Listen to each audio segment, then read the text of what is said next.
Brother నమస్తే, మీ పేరు? రాజు అండి. ఏం చేస్తారు? టాపీ మేస్త్రి. ఏం చెప్తారు అసలు? ముఖ్యంగా మీరే చెప్పాలి ఈ ప్రభుత్వం గురించి. అసలు ఎలా ఉంది మీ టాపీ వర్కర్స్ కానీ లేదా నా సామాన్య ప్రజలకు కానీ అసలు ఎలా ఉంది అసలు ఈ ప్రభుత్వంలో? 2018-19లో టాపీ వర్కర్లు అనేవాడు ఇసుక లేక సిమెంట్ లేక చాలామంది పనులు ఆగిపోయి చాలా ఇబ్బంది పడ్డాం మేము యూనియన్ మొత్తం కూడా విజయవాడ సిటీలో. 2020 ఎలక్షన్ పెట్టినప్పుడు దీంట్లో ఇప్పటి నుంచి టాపీ మేస్త్రి ప్రతి ఒక్కడు కూడా అన్నా క్యాంటీన్లు, మెయిన్ అన్నా క్యాంటీన్లు దృష్టిలో పెట్టుకొని ఆ ప్రభుత్వం ఉండేటప్పుడు అన్నా క్యాంటీన్లు తీసేశారు. ప్రతి ఒక్క కార్మికుడు కూడా పనిచేసి అన్నా క్యాంటీన్కి వెళ్ళి 2 రూపాయలు ఇచ్చి 5 రూపాయలు ఇచ్చి భోజనం చేయడం హ్యాపీగా ఫీల్ అయ్యారు. అది తీసేసిన తర్వాత చాలా ఇబ్బంది పడ్డాము, చాలా నష్టపోయాము. ప్రభుత్వం పోయింది, అది పోయిందని చెప్పి చాలా బాధపడ్డాము. ఇప్పుడు ఈ ప్రభుత్వం వచ్చాక ప్రతి ఒక్క పేదవాడు కానీ కార్మికుడు కానీ టాపీ మేస్త్రి కానీ రాడ్ బెండింగ్ మేస్త్రి కానీ చెక్క సెంటరింగ్ కానీ ప్రతి ఒక్కరు కూడా నేను ఇప్పుడు సపోజ్ మంగళగిరి పనికి వెళ్తా టాపీ పనికి, నేను హోటల్లో భోజనం చేయాలంటే 60 రూపాయలు 80 రూపాయలు మీల్స్. అదే అన్నా క్యాంటీన్లో తింటే 5 రూపాయలతో పోతాం. ఇప్పుడు ఆ మహానుభావుడు అన్నా క్యాంటీన్ అని పేరు ఏ ముహూర్తానికి పెట్టాడో ప్రతి ఒక్క పేదవాడు కూడా అన్నా క్యాంటీన్లోని శుభ్రంగా కడుపు నిండా తృప్తిగా భోజనం చేసి, ఏదో సామెత ఉంది అన్నదాత సుఖీభవ అని చెప్పి, అలాగే భోజనం చేసి కూడా చంద్రబాబు నాయుడు గారు అంత దీనిగా పెట్టినా సరే మా పేదవాడు గుండెల్లో ఎప్పటికీ కూడా నిలుపుకొని ఉంటారు. అంటే ముఖ్యంగా దాని గురించి కూడా వైసీపీలో మాట్లాడుతూ ముష్టి 5 రూపాయలు భోజనాలు పెట్టి వీళ్ళెందుకు ఇంత హవా చేస్తానని చెప్పి మాట్లాడటం, లేదా అన్నా క్యాంటీన్తో చంద్రబాబు దోచుకుంటాడని చెప్పి మాట్లాడటం, అసలు ఎలా చూడొచ్చు అన్న వ్యాఖ్యల్ని? ముష్టి అన్నా క్యాంటీన్ అనేది వాళ్ళు ఇప్పుడు బురద జల్లడానికి ఎన్నో మాట్లాడతారు. ప్రతిపక్షంలో ఉన్న వాళ్ళైనా వేరే పార్టీ వాళ్ళైనా ఏదో మాట్లాడతారు. ముష్టి అన్నా క్యాంటీన్ కాకుండా అన్నా క్యాంటీన్ వల్ల ఎన్ని వేల మంది కడుపు నింపుతుందండి. అలాగే సెంట్రల్ నియోజకవర్గంలో మా అన్న బోండా ఉమేశ్వరరావు గారి ఆదేశాల వరకు హ్యాపీగా శుభ్రంగా సెంట్రల్ నియోజకవర్గంలో ఏ పని కావాలన్నా, ఏ సమస్య వచ్చినా, ఏ ఇంటి సమస్య కానీ, ఏ మనిషి చనిపోయినా సరే పిలవంగానే వచ్చాయన మా ఎమ్మెల్యే బోండా ఉమేశ్వరరావు గారు. మా అన్నయ్య ఎప్పుడైనా సరే మళ్ళీ ఎమ్మెల్యే కానీ మినిస్టర్గా చూడాలని మా కోరిక. అంటే ముఖ్యంగా ఏదైతే గెలిపించుకున్న 164 మంది ఎమ్మెల్యేలు కూడా పనితీరు కూడా ప్రజల్లో తీవ్ర వ్యతిరేకత ఉంది. జనంలో మళ్ళీ ఈ ప్రభుత్వం రాదు అని చెప్పి కూడా వైసీపీ నాయకులు మాట్లాడుతున్నారన్న. నిజంగా ప్రజల్లో వ్యతిరేకత ఉంది అసలు ఈ ప్రభుత్వం మీద? మాది 57వ డివిజను, ఎన్టీఆర్ జిల్లా 57వ డివిజన్. 2553 ఓట్ల మెజార్టీతో మేము గెలిపించాం. 57 మాది 126 బూత్ నెంబరు, 156 బూత్ నెంబరు. గతంలో 2018లో వైసీపీ ఉండేటప్పుడు 1080 ఓట్లు ఏమో మెజార్టీతో వాళ్ళు ఇదయ్యారు. వీళ్ళు రారు, వీళ్ళు చేయలేరు, రాజరాజేశ్వరిపేటలో ఇంతే, రాజరాజేశ్వరిపేట ఇదే చేశారు, వీళ్ళేం గెలవగలరు అది ఇది అని అన్నారు. కానీ మా పార్టీ నాయకులు మొత్తం ఎర్రబోతు రమణ గారు ఇన్ఛార్జ్ మా ఏరియా, ఎర్రబోతు రమణ గారు అప్పుడు డివిజన్ ప్రెసిడెంట్లు, సెక్రటరీలు అందరం కూడా పోగాయి 2-3 వేల మెజార్టీతో ఓట్లు వేయించి మా అన్నయ్యని అతి వేదంగా మెజార్టీతో మా డివిజన్లో గెలిపించామండి. అంటే వ్యతిరేకత ఉన్నారని అసలు ఉంటారన్న ఆల్ పార్టీ అని ఇందాక వ్యతిరేకం ఉండు, వైసీపీ టీడీపీ కామన్. అది వాళ్ళ వ్యతిరేకం వాళ్ళది, మన వ్యతిరేకం మనది. వాళ్ళు చూసి ఇప్పుడు మేము మంచి చేసామనుకోండి మా మీద బురద జల్లటానికి చూస్తారు వాళ్ళు, అవునా కదా?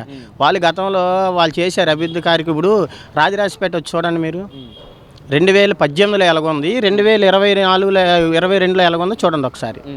ఇప్పుడు 2, 3, 4 మొత్తం రాజరాజేశ్వరిపేట చుట్టుపక్కల చూడండి, మొత్తం తారు రోడ్లే.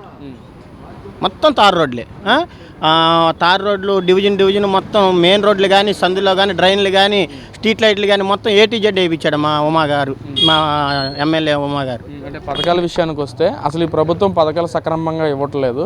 గతంలో జగన్మోహన్ రెడ్డి హయాంలో నవరత్నాలు ఏదైతే తీసుకొచ్చాడో ప్రతి మనిషికి ప్రతి గడపకి అందిన పథకాలు మొత్తం అని చెప్పి మాట్లాడుతున్నారన్న, ఏం చెప్తారు?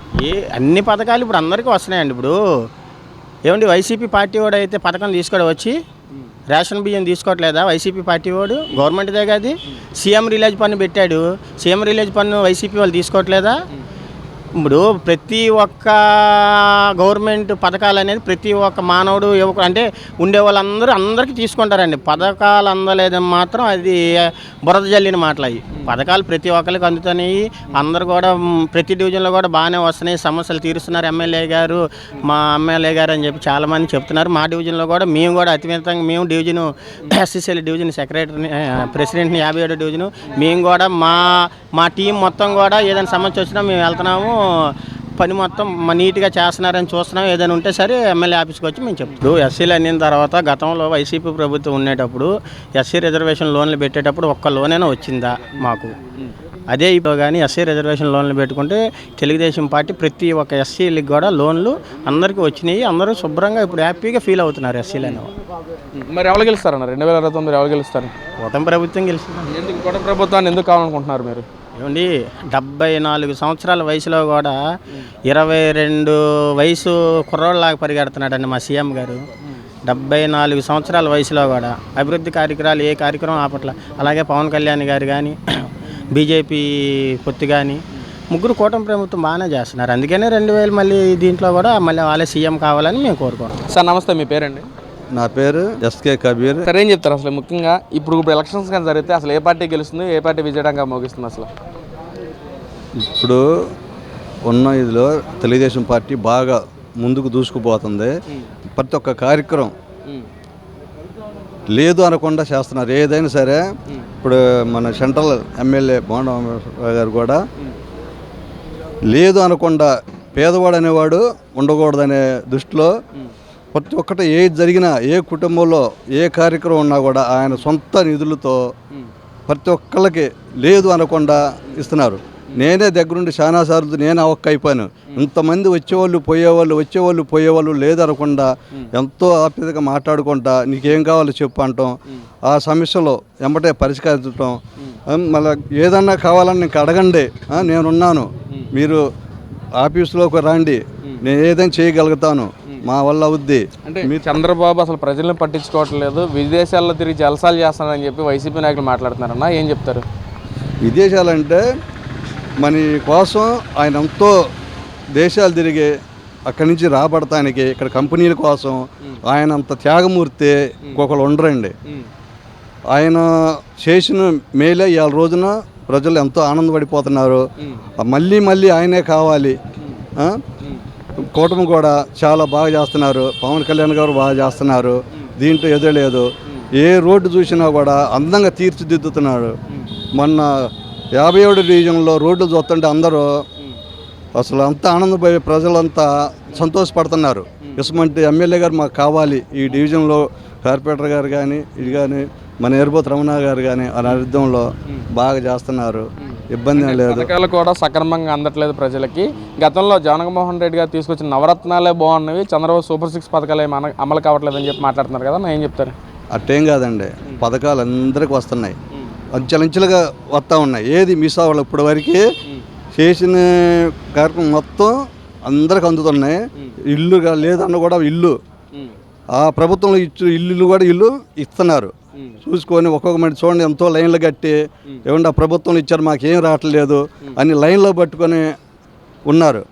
అందరికీ ఇల్లు ఇస్తున్నారు, లేదు అనేది లేదు. ప్రతి ఒక్కళ్ళకి ఇల్లు ఇస్తున్నారు. పార్టీలతో పని లేకుండా కూడా ఆయన ఇల్లు అందరికీ ఇస్తున్నారు. ఎవరికి ఇస్తారన్న 29లో ఎవరు గెలుస్తారు? మరి కంపల్సరీ కూటమి ప్రభుత్వం వస్తుందండి. మరి పక్కన వైసీపీలో మేమే గెలుస్తాం, విజయడంగా మోగిస్తాము, వచ్చిన తర్వాత ఒక్కొక్కటి అందు చూస్తామని చెప్పి వాళ్ళు మాట్లాడుతున్నారు కదా. మరి వాళ్ళు ఆలోచన అలా ఉందేం కానీ కంపల్సరీ ప్రతి ఒక్క ప్రజల్లో నాటుకుపోయారు.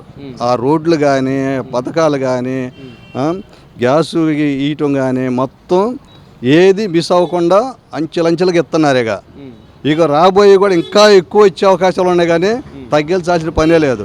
ఈ ప్రజల కోసం ఏదైనా మేము చేస్తాం అనేదాన్ని ముందుకు వస్తున్నారు. అది చంద్రబాబు గారు చాలా బాగా చేస్తున్నారు.